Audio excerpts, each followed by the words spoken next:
Happy Wednesday and welcome to another episode of Herspiration Happy Hour. Ladies, are you ready for some cocktails and conversation? Absolutely. All right, let's roll with it.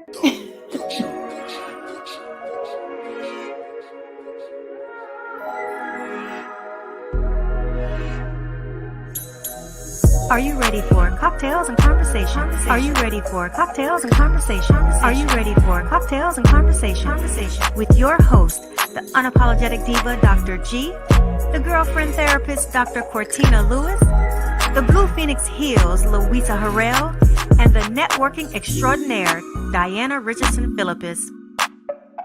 Are you ready for cocktails and conversation? This is Herspiration Happy Hour. Happy Hour. Happy Hour. Happy Hour. Woo, ladies, it is a Wednesday, and this is your unapologetic diva, Dr. G. And this is your networking extraordinaire, Diana Richardson Philippus.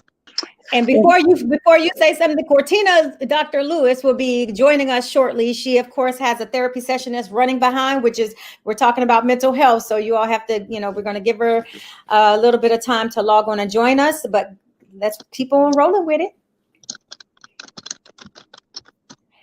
Okay, sorry. And I am the Blue Phoenix, Louisa Harrell. It's a little cuckoo over here, so it's like my phone. Hold on one second. The whole real life. Apparently. Can you guys hear me? Yes. Oh, okay, because I had a call coming. I'm like, what? Okay, so let me get to this drink, okay? Because it's been one of them days, and it's not even a bad. I think it's a fruity drink. Let me go to. Hold on one second. I forgot to write it down, but it is a pink lemonade margarita. You need 4 ounces of raspberry lemonade, 1.5 ounces of Blanco tequila, 1 ounce of freshly squeezed lemon juice, 1/2 ounce of orange liqueur, and lemon slices and raspberries for garnish. So to the glass, you add the raspberry lemonade, tequila, lemon juice, and orange liqueur. Add crushed ice to nearly fill the glass and stir the drink for a few seconds to incorporate, dilute, and chill the drink. You garnish with lemon slices and raspberries, and add a sprig of mint if you like. And if you want to make this as a mocktail, just take out the tequila in a triple sec, and then you'll have a drink. All right. Oh, how are you ladies doing this week? Before we kick off this is going to be a deep conversation today.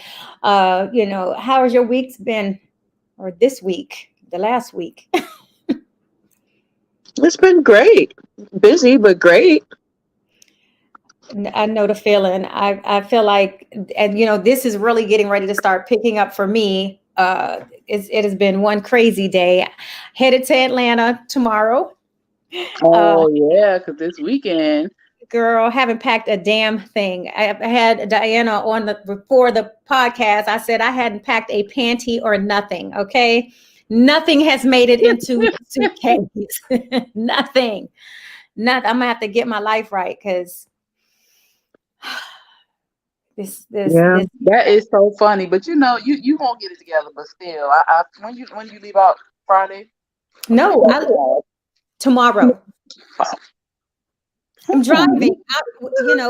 Jay and I are driving, but it's still, although I should not feel bad because, Diana has it worse than I do right now because she's, hosting and getting everything ready for it. So, Diana, how are things with you? Well, it's good. It's good. It's very busy. Putting on a whole production definitely has its trials and tribulations, so to speak. But we're at the last stretch, so I'm woo-sighing. But I will say that I will be exiting the podcast a little early today. The demands of the event call, and I got to do some last-minute things this evening. So, yeah, but life is good. Life is good. Life is good. When are you heading? Are you going a day early, or are you going for just on Friday? No, I will be making my appearance, should I say, to the hotel tomorrow. Okay. Oh, girl, then Yes. you got a lot more. Yeah, I have a plethora. Plethora. Are you packed? No. Okay, so I don't feel bad. Mm-mm. I But absolutely. I do have some items on a chair um, that I was looking at. I do have some items on a chair. You know, I stay ready though. You know, toiletries and things like that. You know, when you stay ready, you ain't got to get ready because I'm always ready to get on a flight. So therefore, I ain't got to get that together. But I'm not even gonna go there, you know, because that just makes me anxious, Pam. I don't know why you had to put me into the packing mix. I hadn't even thought about packing till you just said that. But I'm so thinking about all this other stuff mhm, and packing the bag. Child, I know mm-mm. toiletries though with me, they stay pretty much packed up. That's right. So you know what, y'all, you know, Cortina's going to be coming on, so I know she's going to have a whole lot to say, being someone, you know, in the mental health field. But I definitely Absolutely. want to go ahead and start having this conversation because the question of the night is the push for mental health doing more harm than good. And I know this is like, oh gosh, you know, what do you mean by that? So my thing is mental health. If you go back since COVID, really, the Mm. COVID really pushed out mental health, and it's become like a really big hot topic in recent years. And with the increasing number of people becoming like more and more open, and the stigmas are going away, but not all the way, but they're really getting a lot better in terms of discussing mental health and the need to focus on mental health and mental well-being. And there, Lord knows, there's been a surge in like mental health initiatives, like from social media campaigns to school-based programs, workplace initiatives. You know, are some of these things doing more harm than good? When we probably a good example is like we was talking about it just before we came on, which is like glamorizing mental health, gentle parenting. And I would love to hear your opinion on gentle parenting, Louisa. I mean, so there's just so many different things. So I would love to hear you all's opinion on how healthy this push for mental health is really, you know, is it helping or harming? I think it might be doing a little of both. To bring awareness to mental health issues and everything, that's important because there are a lot of people who actually have issues mentally. Mm-hmm. But see, a lot of people, what a lot of people are labeling mental, are could be emotional, it could be spiritual, it could be different issues going on with them, and then they're saying it's mental health, excuse me, which is allowing passes Mm, or allowing certain behaviors to be okay because, oh, it's all under the mental health umbrella, which is not. People who actually have issues with them, have mental health issues that have been diagnosed, that have, hey, talking to us, you look right on time, that have had, might be medicated. Not everyone has medication, but there are people who actually go through the process of working with therapists, that actually go through the process of going to the hospital, that actually have been admitted, that have mental health issues. And then there are those who have a moment or might flick out. And yeah, that's an issue, but it's more so not being in control of your emotions, not knowing how to deal with rejection, or not knowing how to cope. And mhm. those are two different things. And I think like that's the bad side of it because everyone is going under this umbrella. And even people that are going to jail, there are people who pled insanity and, oh, I have a mental problem, or it's like it's walking a fine line to this point right now. Mm. So, Dr. Lewis, really quick, we'll catch you up on because the topic, of course, you know, is the push for mental health doing more harm than good, and where the things that we are considering when we're looking at mental health now is like the overemphasis of it, the overdiagnosing, what did I so that say? Glamorizing it when we look at social media and all of the different things that they're doing. I mean, they're focusing on mental well-being and mental health, and there's all of these different what did I say? Initiatives that are coming out, like gentle parenting, school-based programs, workplace initiatives. I mean, we know that there's a need to educate, but are we desensitizing almost now the purpose of needing therapy or counseling, or, just because everything now is mental health? So I would love to hear your opinion, because when I look at, now it's gentle parenting, or you're going to cause emotional scarring on kids. But then you see these kids in school carrying guns now and harming teachers and all of these other things. And so you're kind of tying the hands of people who are in positions of authority because of mental health. So that's what Louisa was speaking on, in terms of the overemphasis and overdiagnosing, saying, when things are emotional more so than mental, or just something that's natural that somebody should be going through to cope, but they're not. So would love to hear your opinion on this, because I'm sure you see the gamut of so many different things. Yeah. So what is your take? So my take is, we have to look at mental health as a umbrella, right? Just like we see physical health, we can be talking about pregnancy, we can be talking about exercising, we can be talking about diet. It's an umbrella concept, if that makes sense, right? And so under this umbrella concept, there are different categories that things go in. I think the push for mental health is needed because it helps to break the stigma. If we don't talk about it, it stays stigmatized. Now, when it comes to overdiagnosing, even before I got in school, that was an issue, right? And I think the education of emotional wellness and mental health helps to declassify or depathologize things that have been previously pathologized, right? Especially when we bring culture into it. So now, they're not depressed, or maybe they are depressed, but because maybe Black children display it differently because they're still very resilient, now we can appropriately care for this particular person, where maybe we would have criminalized it. Now we're able to provide services to this person who needs it. So I think that is a great thing. When it comes to gentle and conscious parenting, that's also not necessarily a new initiative. I think it's getting more recognition.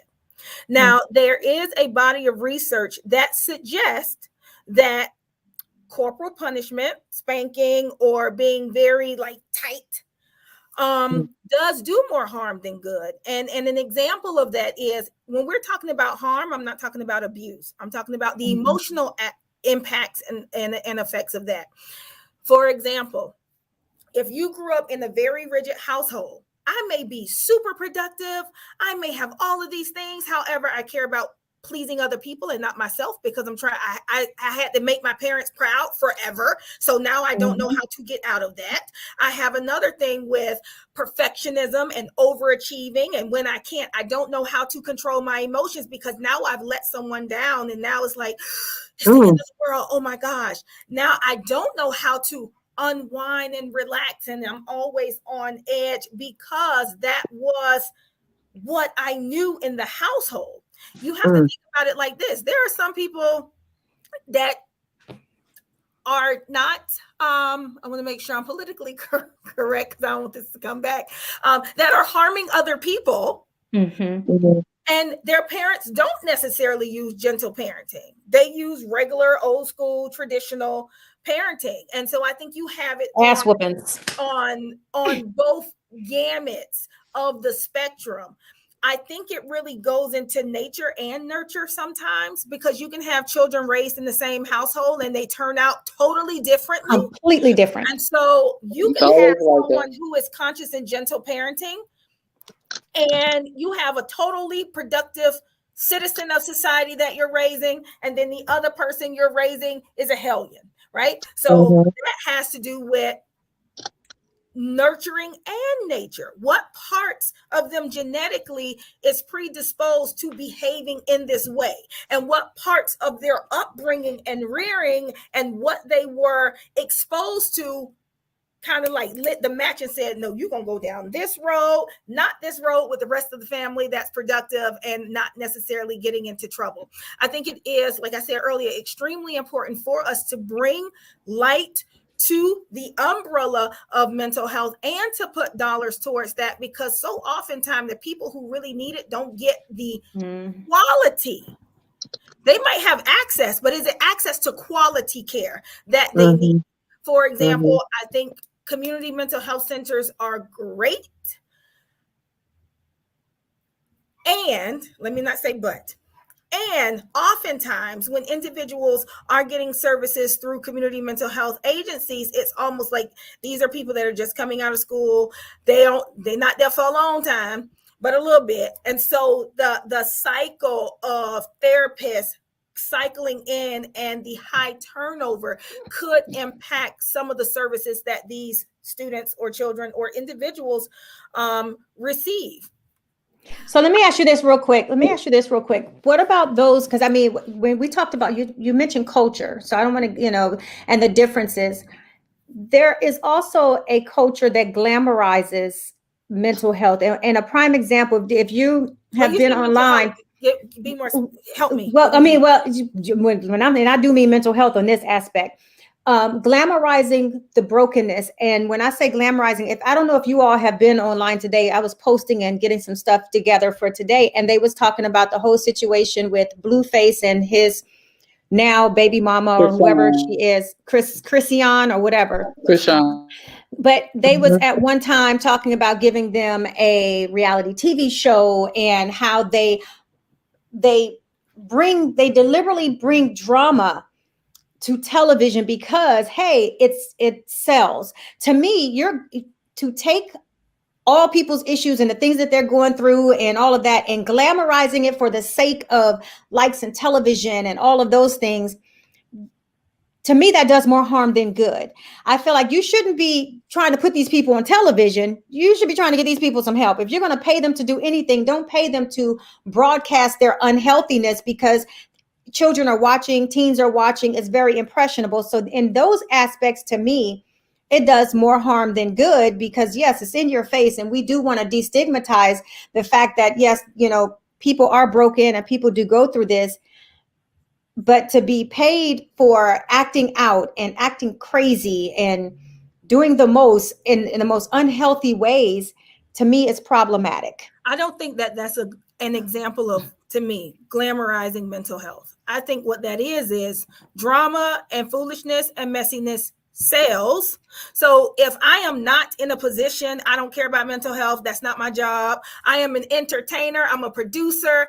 What am I going to do? I'm going to go to where the dollars are. And because so many people are vested in the chaotic dysfunction that couple displays, well, guess what? That's why they own the Shade Room every goddamn day. Hollywood Unlocked. Every single time I'm on Instagram, every single day, I am seeing a story about them. And I don't see the producers talking about quote unquote mental health. They don't mention it, right? So if they were mentioning it and saying, oh yeah, because I'm crazy, because I'm depressed, then I would be like, yeah, they're fetishizing or glamorizing mental health. But for them, it's entertainment, right? It is. And so other individuals, like let's just say the people who look up to them, whoever looks up to them, I don't know who the hell they are because that's just ridiculous, but they might be some people that do. I don't think they're even viewing it as mental health. It's a behavior that she is displaying. It's destructive. It's toxic. And if I'm viewing it from a clinical lens, which I cannot diagnose her because I'm not her therapist, but based on what I see addiction. I see depression. I see trauma. Those are things just by the behaviors that she displays that I see. And if it was a real person or friend around her, and she may have people that are saying, girl, you might need some help. Yeah. She's pregnant and she has a baby on the way. So to definitely get the support and the help that she needs. And we can look at all reality TV, right? Yep. More often than not, a lot of it has fighting. It has lying, betrayal, all of these things. Those could in some ways fit under the mental health umbrella, because who is regularly fighting in restaurants and throwing drinks and all that craziness? but it's entertainment. It's Correct. entertaining. And whatever it is that's going to hook the consumer, that's what we're going to give the most. And if our ratings are high because somebody just flipped over a table, what you think we going to put more on TV? Because the more and the higher the ratings, the more money. And so I think it's a financial move. Like I said, if I ain't care about mental health, I wouldn't care what I'm putting on TV, because that's not my concern. My concern is my bottom line. Am I making money from the foolishness? I wouldn't consider it foolishness if I was making money from the stuff, because if the consumer is watching it, that is what they want, and that is what I'm going to give to them. So I don't know if I personally would say that it is, I'm paraphrase. Glamorizing. What I said was glamorizing. No, but I was going to say, so glamorizing, really, what I meant by that is that you are basically, when anytime we see any of this, whether it's on a talk show or on social media, because Lord knows it lives on there, any type of content that's going to romanticize or downplay or give the misconception that suffering is a rite of passage to act this way. You are glamorizing that it's okay.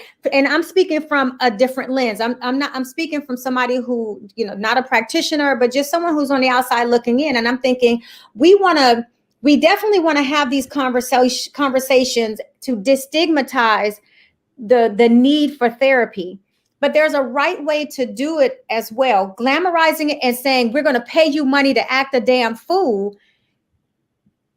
You're breaking people. And then you're really putting people on social media, like the whole Blueface and Christian and all these other athletes. And I'm like, every time I get online, there's some foolishness that's going on. So to me, if it's worth the money, then you start glamorizing. It's the same way with the rap game. When women sit here and say, about the rap game. Exactly. We talked about how they, always had women half dressed and all these other things, because it comes down to money.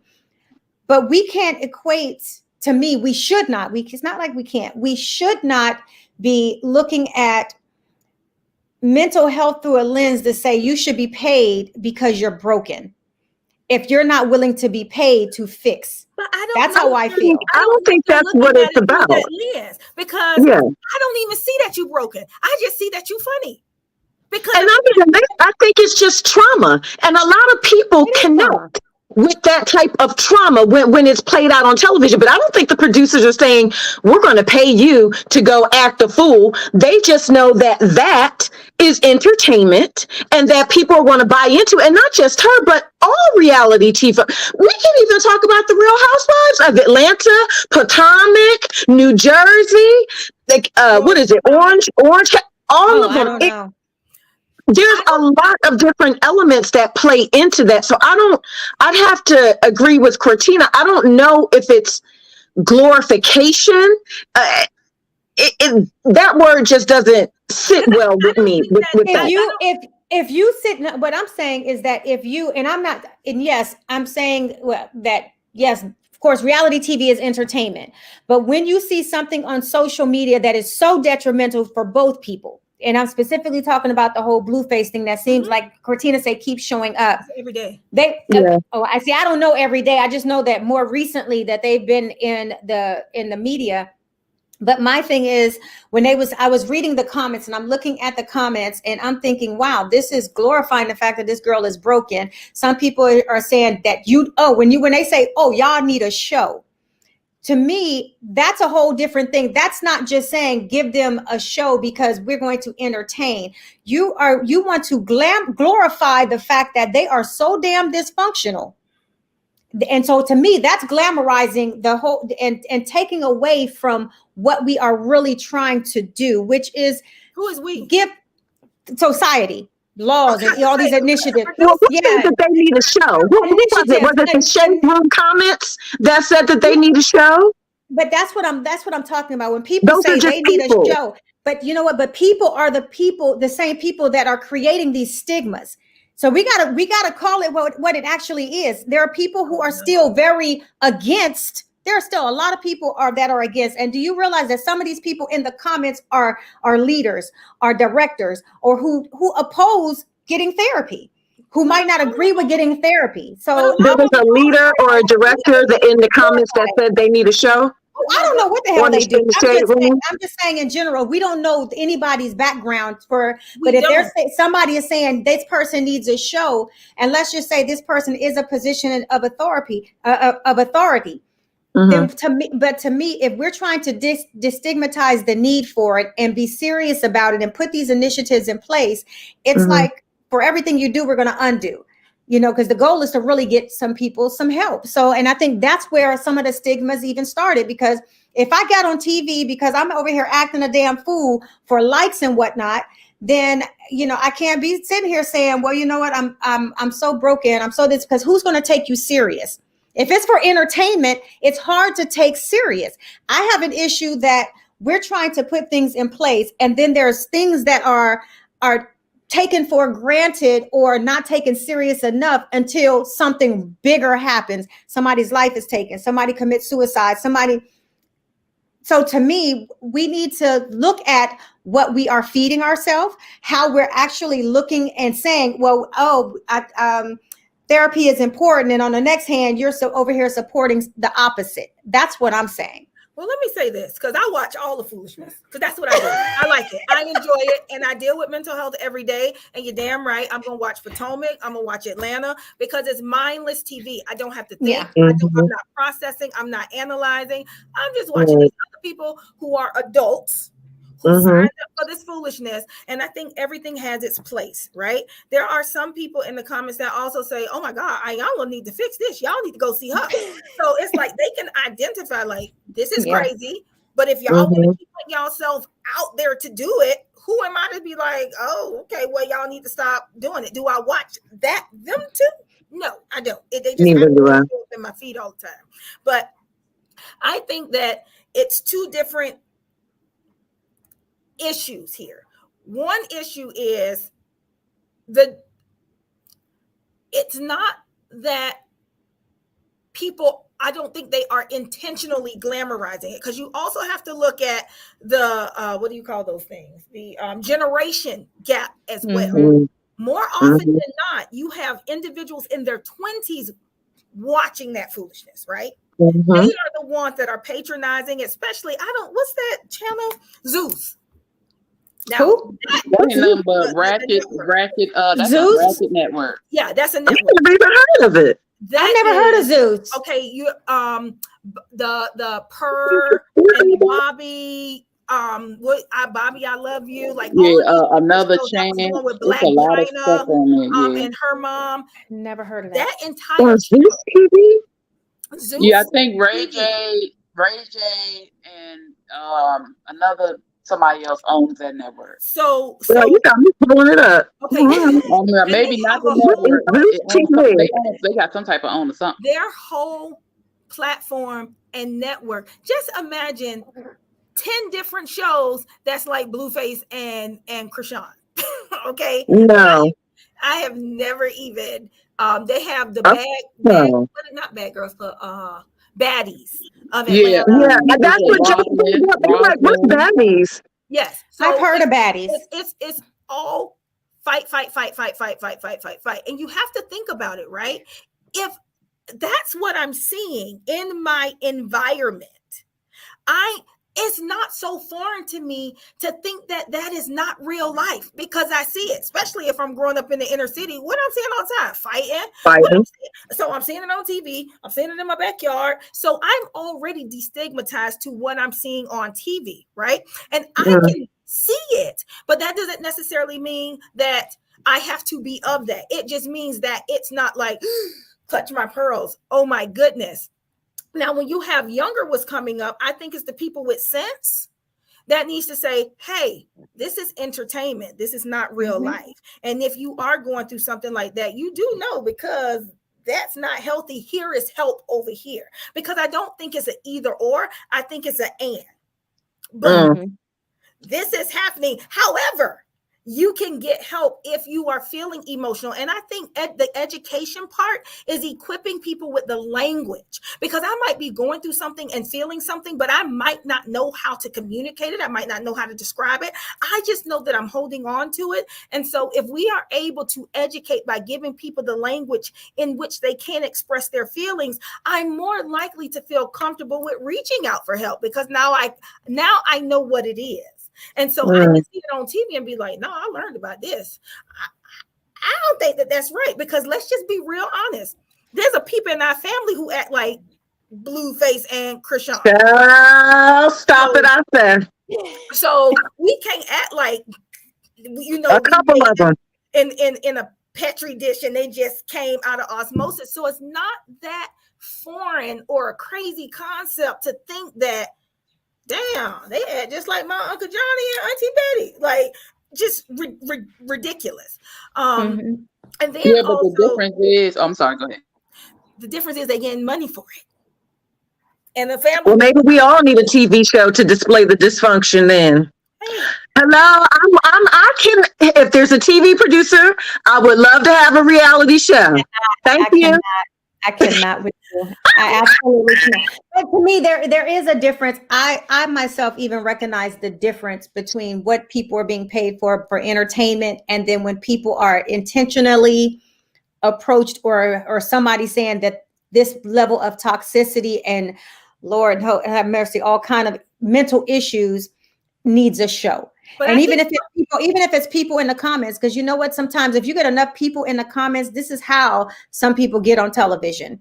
Let's be honest. It's the people that's saying the mental illness needs or the mental distress needs to show. I think it's the behavior that needs to show, and people cannot connect the two, that behavior is a disconnect within the emotional wellness. But when you have people that are saying these things, again, they can't see it themselves. So they don't know that they're speaking to the dysfunction. They know that I'm speaking to the entertainment, which are one and the same. Because they don't see it as such. I'm not thinking that I'm glamorizing, emotional disturbances. I'm thinking that, cha-ching, this is going to be humorous. This is going to be entertaining. Yep. This is going to be funny. Thus, we want to see more of that. However, I don't even think that Krishan feels as if anything is deeply disturbing or wrong with the way that she behaves. Because at some point, a lot of people used to blame Blueface for the way that she acts. However, more so recently, because even without him, she still be doing like the most. They like, because she been on like 3 podcasts and she done broke TVs, done broke microphones. Like when she was asked certain questions, ma'am, you knew what you would be asked prior to coming. So, or you knew that this was something that was happening. Why are you going to break people's microphone? Why are you going to kick over the TV? Like, and then so people started like, oh no, I mean, it was all like, she got to get away. Like, this is not healthy. He's abusing her. That all might be true, but she has a hand in the way that she shows up as well. And I think holding people accountable, I think for so long people enable her behavior that now it's just her way of being. And it's like, they make it okay. I'm gonna get a pass. I'm gonna get a pass because that's what I was saying earlier. That's what I was saying. So you know what? It's the same thing. Let's just, and I'm gonna say names, and it's probably not right, and I hope ain't none of them watching. But let's talk about Stevie J and Jocelyn, whatever her last name is. I'm just putting it out there because, to me, watching the dynamic of that relationship, and I'm going to even include Mimi in that. She still got relationship issues, Lord. I know. I mean, it's just, but it was hurtful to me to watch what he did to those 2 women. And to me, it feels like, now, Pam, you're saying, glamorizing mental health and things like that. I truly believe that there may be some mental health. I'm not a professional. This is just my personal opinion, or let's just say trauma, okay, with those 2 women to withstand that. But people were applauding and laughing and, he and Stevie J, so including my husband. Are you really name calling? I know that one right. That one right. He ain't hear me though. But I'm just saying, like, I didn't like it. I watched it continuously, but I didn't like it. I did watch it because I just had to see what was, because y'all know back then. Anyway, To watch it, it's okay to watch it, but you know, so here's what I always say, and I think I may have said this in a couple of times that I'm speaking, because different room, you know, different audience. So when every time it never fails. If you go online right at the top of the new year, you always hear, oh, new year, new me, I'm letting go, I'm cutting off all these toxic people. And do you realize that sometimes you cutting yourself off is doing the other person a favor, because you're not even recognizing that your ass is the toxic one? And that's exactly what you all are saying. And sometimes we don't accept the fact that, or we ignore the fact that we are the toxic one in that relationship. And so cutting people off it does other people a good favor. Well, then I guess it's a win-win now, isn't it? You winning and they winning. Everybody wins. Hey, Happy New Year. But what happens is you go to a new group and you get new friends, and you're still the same toxic motherfucker that you were with your old friends, but then you want to get rid of them. So because you choose not to address your own personal demons, all you're doing is carrying your baggage from one relationship to another. That's exactly what happens from intimate relationships. And the other part is, like, there are a lot of people say, oh, there's no good men. No, there's no good men, because these broken women. I was about to say something else. There are broken women out here that are breaking, shut your mouth, girl. That are breaking good men, and then there are broken men at the process of being broken by these women that are now out here breaking good women. It's a cycle. It's a cycle that people need to stop and actually admit that they need help. Let me fix me before I enter into another relationship and break someone else. I don't give a damn what kind of relationship it is. And I speak from experience, because at one point in time, I was not the toxic friend, but I definitely was the toxic one in the relationship, because I kept wondering why I kept getting the same kind of man. It was me.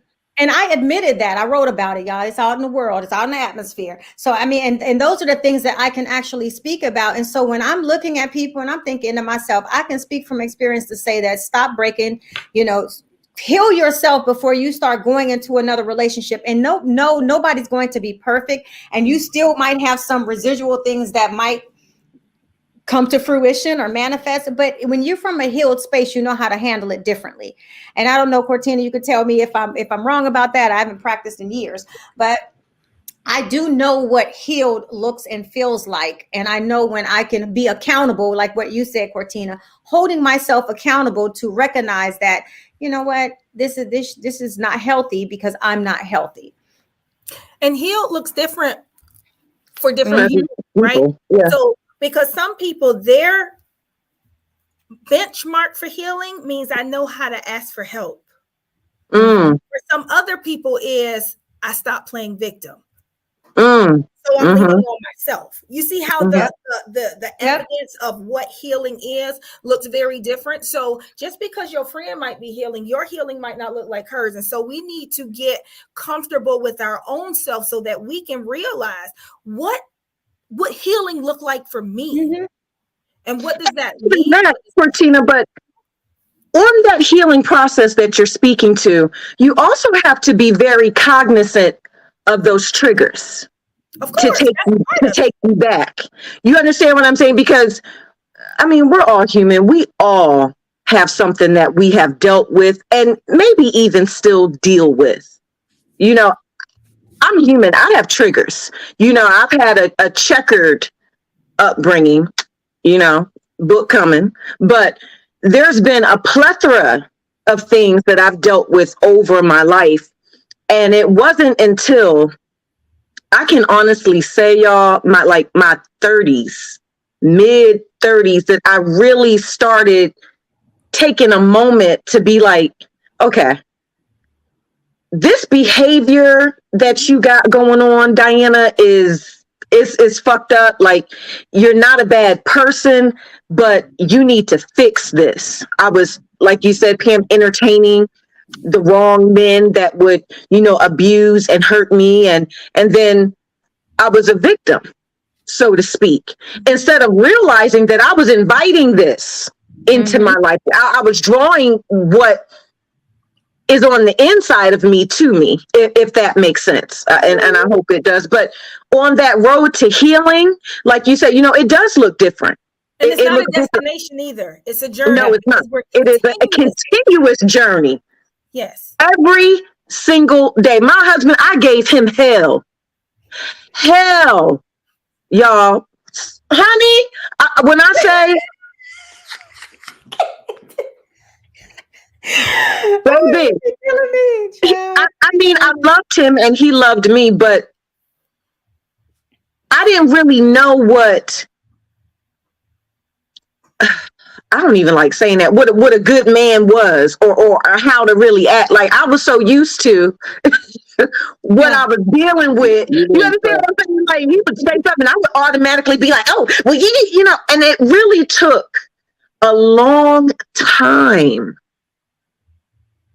And it takes everyday work.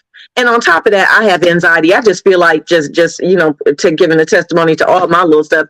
I have anxiety, y'all. I've been diagnosed with anxiety for years, and I do not take medication for it because I don't like the way it makes me feel. But I have learned. The psychiatrist to change dosage or medications altogether. I go to therapy, but I also just, when I feel it coming on, I've learned to get still in that moment. So coping? I'm coping. Okay. I'm coping. I've learned to cope with it. And I would say, I can't say that on air, can I? With my coping mechanism. I mean, you can take a little puff of a little joint here and there. I mean, hey, that's just, I'm not a smoker like that. Don't get me wrong. I'm not over here blazed up every day, every week, or every month. But I would like for you to cope naturally. Let me tell you, this natural. So let me tell you from the inside of you, not from something else. Because if you don't have the ability to access it when you need it, you must have other things in your toolbox that you can use to cope. Oh, I do. Okay, so hold up. I've had the same joint for like 5 years. I know, but wait a minute, Diana. So let me come to defense of my girl. Everybody copes differently. They do. But I want to tell you this. This is the power of friendship and sisterhood. One of her coping things is to call my ass. No matter what time. And sometimes I have to talk her off the goddamn ledge. It'd be like 5:30. So about, you sleep? She'd be like, bitch, yes, I'm sleep. And then she'll be like, did I wake you up? Because I need to talk to somebody. And I'm like, okay. And I mean, it's something. She overwhelms easily, so I can see where her anxiety gets to her. But sometimes it's as simple as just somebody giving you a different way to look at what you're dealing with, because it's not even clinical. The shit that be driving her crazy, she let drive her crazy. And I just say, I'm like, well, all you got to do is say this. She's like, this is why I call you. But you know what? I got 3 therapists. One is licensed. And then, 4. One is licensed, and then it's Pam, Tara, and my husband. Now, my husband, he's the mean therapist, though. Because Diana, I ain't even going to put him on blast, because he'll be like, oh, you talking about me like that on camera. But I appreciate all of y'all. And it takes a village. It really does. And there's certain seasons in my life, like y'all know right now, I got a lot going on. When I say a lot going on, y'all, it is, I mean, thank you, Lord, but it can be a lot. And then in between all this greatness that I have going on, I got some bullshit going on too. It is what it is, But I have my tribe, because sometimes I'd be like telling Cortina, look, I am not immune to just saying I'm not okay. Mm-hmm. Yeah. And there is such power that people think that they have to be okay all the time. Mm-hmm. So immediately, whenever I'm doing mental health checks and people are, letting me know where their numbers are between 1 and 10, I'm genuinely checking in, and I let people know all the time, it's okay not to be okay. Mm-hmm. Absolutely. As a matter of fact, if your ass is okay all the damn time, you're not okay. Somebody lying. Just check in, because and I speak from experience. I'm one of those that was a functional depressant. I will mask all kind of work instead of dealing with myself. Instead of I would just work. because and then I thought I was doing something when in reality I wasn't doing shit. I mean, I was getting stuff done, but I wasn't helping myself. Mm-hmm. So we have to, when I say everybody copes differently, you know, yes, there's room for, I advocate for therapy. There's always a room for therapy. But then there's always space where is, you know, sometimes it's like, God damn it, I just need somebody to bounce stuff off of. I just need a shoulder to cry on. And that's where your tribe, but you have to have that safe space open. I'm really blessed that I do have that safe space, because no matter, child Cortina and is one of the most busy motherfuckers I ever known. But if I say I'm not okay, she's like, oh no, what's going on? And sometimes it might be nothing. Sometimes it might be something. I mean, women cry for no damn reason at all, just hormonally. It's that like, time of the month. I know, be like, you know, and typically I always know what's wrong with me. You know, I'll try different things. I don't know. Isn't that weird? Because we will just, I have been known just to bust out crying, and, you know, Masiba will be like, well, you was just laughing at the show, and now what's wrong with you?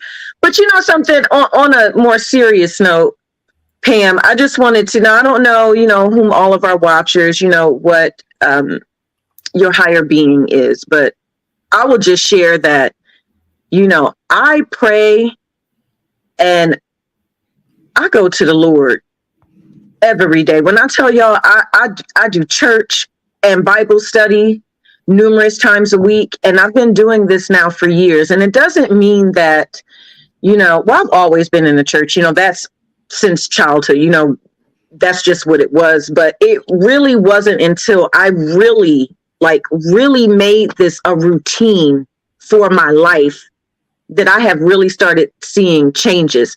And it doesn't necessarily mean that I'm perfect, because I'm not, you know, that old one, you know, be on this shoulder, and sometimes she pop out, you know, Tanya come out sometimes. I don't want her to, you know, but I will honestly say that it makes a difference. You know, there is no problem too big or too small for him.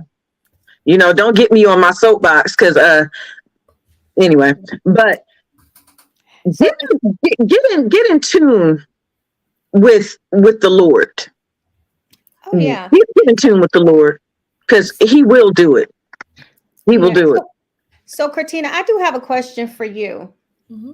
So, I guess the question is, what separates, and I think this would be great for all listeners, and especially hearing from a practitioner, if there's even a difference, because some people look at natural emotion and then they automatically think I need therapy.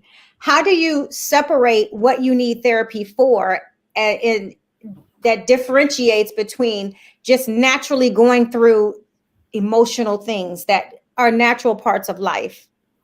So if I don't know how to deal with the natural parts of life, I need therapy. Because when somebody dies, we get sad. But if I don't know how to deal with it, I need some help in processing it. If I'm stuck in certain areas of my life and I don't know how to become unstuck, I need to go help somebody. I think even if your life is going great, it is always a good practice to have a therapist, because we have to understand the things that we do. There's a difference between things that are therapeutic and therapy.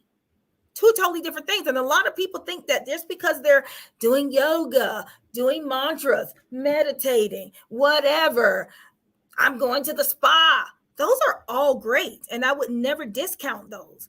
However, you cannot substitute therapy for those things that are therapeutic, because there is a difference. So I think when you get to a space where you need a non-biased, non-judgmental space for you to be able to hear all the thoughts that are in your mind, you need to just be able to emotionally dump without feeling guilty that you're dumping on your friend or somebody else. When you need someone who knows nothing about you except for what you have shared with them, those are the times when you need to, where it would be beneficial to seek out a therapist, right?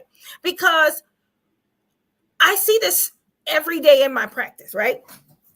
I'm talking to a client They in their emotions, in their feelings. And you got to remember, I'm neutral. I don't live with you. I don't know your mama. I don't know your dad. I don't know none of these people who getting you all revved up. And I just calmly sit and say, is it possible that X, Y, and Z? Because it sounds like I'm not necessarily seeing it the way that you see it. And then when I say it from a neutral space, they like, damn, that's why I hate coming to you. Because now I'm all upset and I want to be validated in my upsetment and in my emotions. But you give it to me in a different perspective that I didn't even consider before. Because if you go to a friend, guess what's going to happen?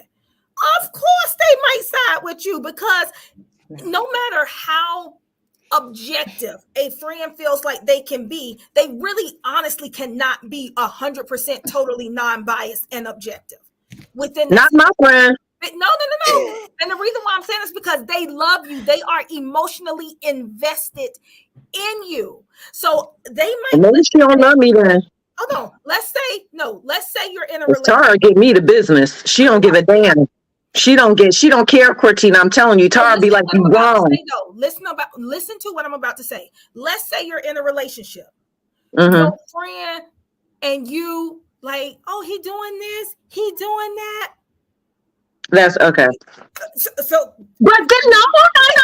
Your friend can see what you're going through, and they're going to speak from a place of wanting to see you in a better position.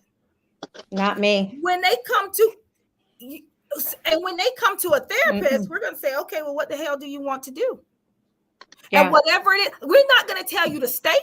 We're not going to tell you to go. We are going to say, okay, well, based on whatever it is that you want to work on, that's the direction we will go in. However, we're going to do that.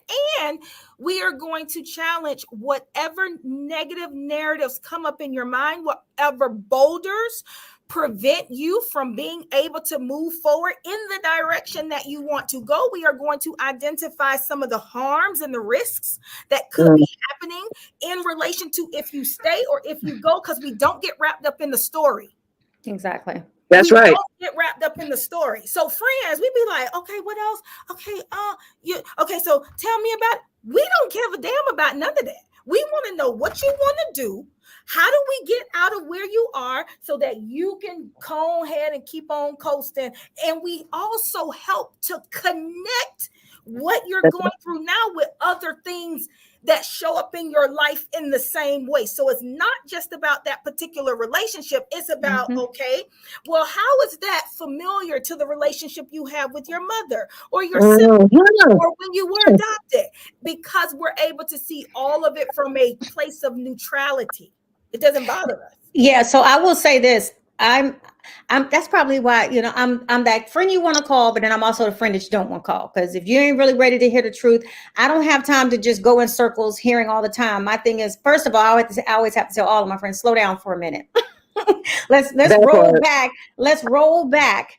But here again, I stopped practicing for a reason. My background is there. Me and Cortina talked about that before even deciding whether I want to go back to school. I just don't like people in that kind of way. Not that I don't like people, but I don't like people.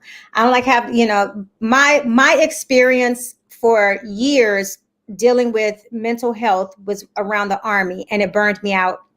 It took me to a whole different place. So I'm a great mentor. I'm a great friend, but my mind almost always stay in a place where I always say I'm an advocate. That's why I'm an advocate for mental health. If you call me, I'm going to ask you questions and give you things to think about. Because I don't want the responsibility of making your decisions for you. I don't want the responsibility of you saying you told me to. That's right. But I am that kind of friend that will give you things to think about. I will even give you tools to help you process. Here again, I'm very familiar with the whole having a background in crisis intervention and other things, but because I choose not to quote unquote practice, I don't live in that space.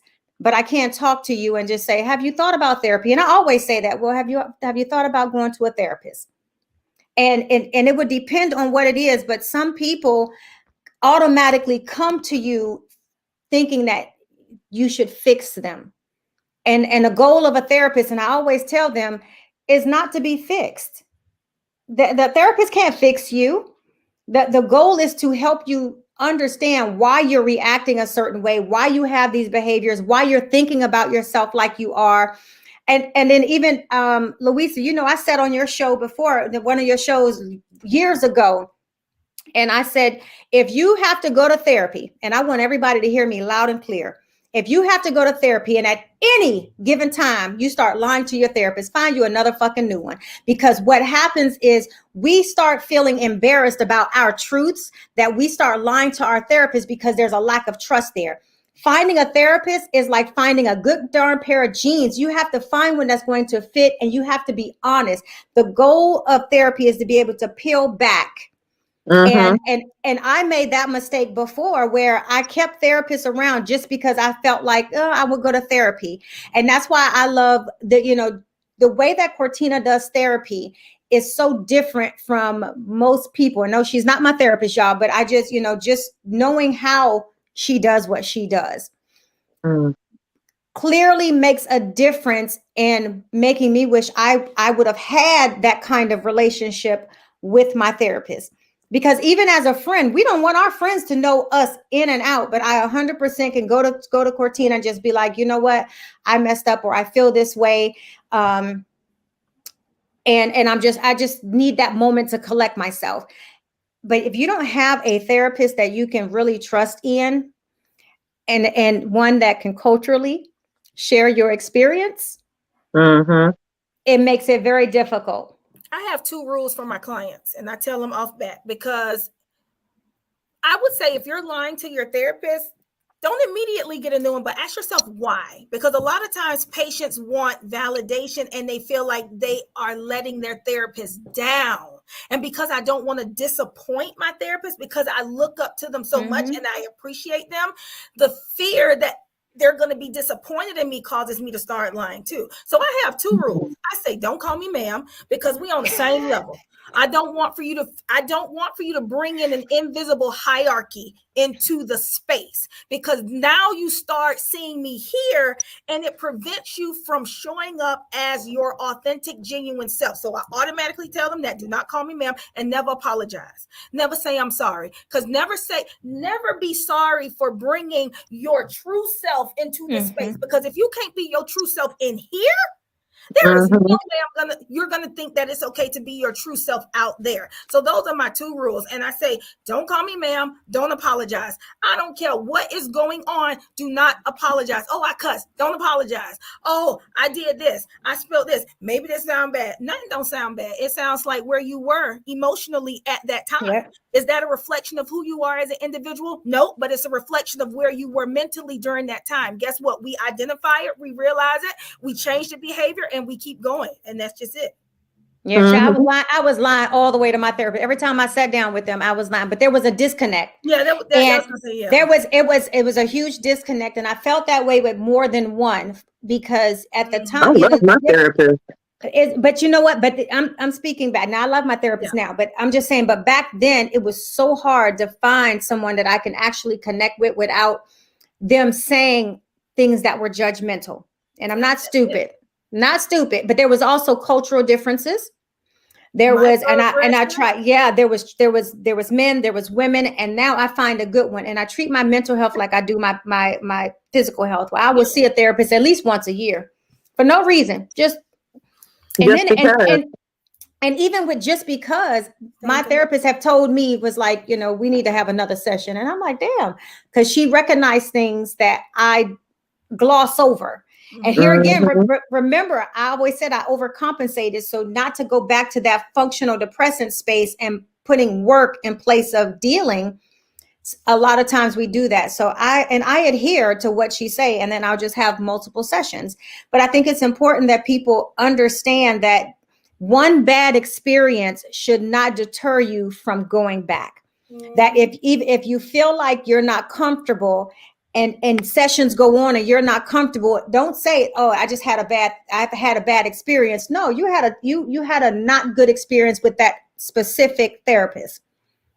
So, we are at the top of the hour, y'all. And so we're going to go around and yes, ma'am, you are like, I gotta go. You need to go. You gotta go. Yeah. Where can people find you? Hurry up. At Diana Richardson Philippus on Instagram, and and at EWE Empowered Women Empower on Instagram. I hope everyone has a lovely evening. Thank you. I got the skedaddle. You know, I'm not even in a rush. I'm gonna go get it in the morning. Go ahead. That's me though. Go ahead, finish. It doesn't make sense. I'm supposed to be there at 8:30. I'm not gonna make it. I'm not gonna make it. I just have That's to how go. you know you was all into this. Yeah, I enjoyed it. I enjoyed it. Louisa, where can everybody find you? You you can find me at the Blue Phoenix Hills everywhere, you guys. This was a really great topic. I was doing more listening and talking, and a lot of stuff that I was going to say was said. So I was like, "Well, shoot, let me just." But yeah, it was a really, really great topic. Hey, that's what's up, Dr. Lewis in the house. Oh, Yes. You guys, amazing. My allergies are kicking my butt. But you can find me at the Girlfriend Therapist on all social media platforms. Yes. And you can catch us this weekend at Empowered Women Empower Conference. Woohoo! Yeah. Yes, I'm for so sure. excited for y'all. Oh my goodness. I know you can reach me on. You can reach me on all social media platforms at IAMDRPGURLEY. I am Dr. P. Gurley. If you would like to be on the show, you can just go to herspirationhh.as.me. Come on and be a part of the conversations. You can see we keep it honest, we keep it real. I mean, and at the end of the day, it is what it is. And I am going to have our wonderful Dr. Lewis give us a message out when it comes to therapy and why it's so important that we have it. Well, it's important for us to have therapies because no matter how big or small the problem is, there's always a solution. Even when we don't see one, even when we don't feel one, even when we can't even think up in a different way, just know that in time, one will be revealed. Sometimes we have to go searching for it. Sometimes it comes in our dreams. Sometimes God gives it to us, whatever God you believe in. Sometimes it's a conversation that uncovers what the next solution is. So don't lose hope. Don't give up. Keep going. Keep moving forward, and know that whatever you need, it will be provided for you. Yep. And check on your strong friends. You all, this has been such a great conversation, and this will be one that I will make sure and keep posting and posting and posting because it's so informative. And Cortina, you are, Lord knows, you're licensed in so many different places. So let people know where you're licensed. So if anybody has any questions, where can they connect with you at to get resources, if anything else? Yeah, I'm licensed in Florida, Georgia, Texas, and Wisconsin. That's where I am licensed. Those are the states that I'm licensed in. But I also have other individuals that work for me that are licensed in other states as well. So no matter where you are, even if it's a consult, even if it's just a chat session for you to get a little bit of direction and resources, that is fine. I'm also starting a nonprofit called the Onyx Project. And it's a nonprofit that is focused on education, advocacy, and services and prevention. And so mental health. And so it's a nonprofit that's going to focus on expanding the advocacy and education and services of mental health.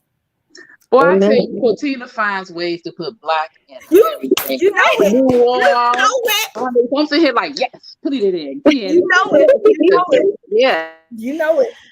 I'm always excited to support, and I'm grateful and thankful that you are on this podcast, that you always provide the gems that you provide. And I hope everybody, that tunes in and listens, take heed. And I mean, when you created the Noir Center, I was super excited because there are not a lot of Black therapists that go the lengths that you do to make sure that, culturally, people have that safe space to open. And so, and that really, really, truly matters, that from the moment you walk into her center, you feel at home. And that was one of the things that you're focused on. Yeah. So, and I contributed to that because I brought her some artifacts back from Africa. And they are up. So, and you can see them. But I just want to, it is Women's History Month, and there's a lot of women that's making a difference. So I definitely want to shout you out for being a part of history. and leaving behind a legacy when no matter when God decides to just be like, okay, when any of us have had our time here, that you have gotten your flowers today. So kudos to you, and I'll see you Friday. All right, y'all. Next week we will be back with all new episode next Wednesday, 7 to 8 p.m. Like we always say, cheers. Cheers.